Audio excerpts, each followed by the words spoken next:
Okay, now the other big muscle of the upper arm is the tricep. So as the bicep is going to be your flexion muscle, this is considered flexion, and this is extension. So you're going back out. So extension, you're going to push. Flexion, typically you're going to pull. So our extension muscles are our triceps. We use them in the all the shoulder stuff, in the chest stuff, and then directly in the tricep stuff. They have three main heads. There's going to be essentially sort of bisecting the bone there. There's one on each side, and then there's the medial head, that horseshoe kind of muscle that typically if people are trying to work triceps hard, they really want that defined medial head to really stick out and look like you've got a buff tricep. So that's what we're going to try to do.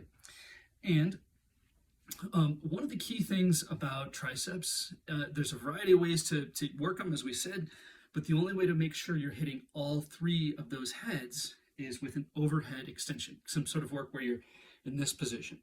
So I recommend either one or two.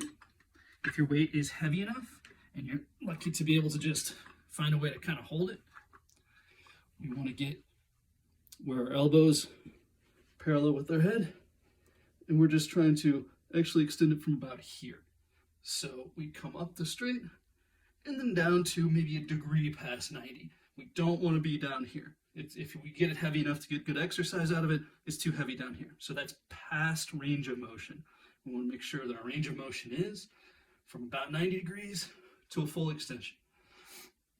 Now, it's no problem if you have lighter weights and you realize that you can do those relatively easily. You can grab two and come up here.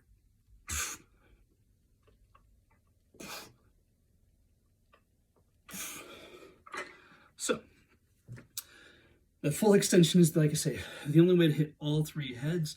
It's definitely not the only way to work triceps, though.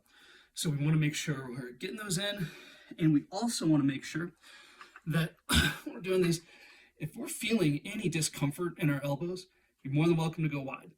So going wide doesn't hit them quite as well, but I know that there have been plenty of professional bodybuilders who do it like this because it strains their tendonitis when they hold it in real tight. So I'm lucky I don't feel that. I'm able to hit it, but this is up to you, whatever feels best.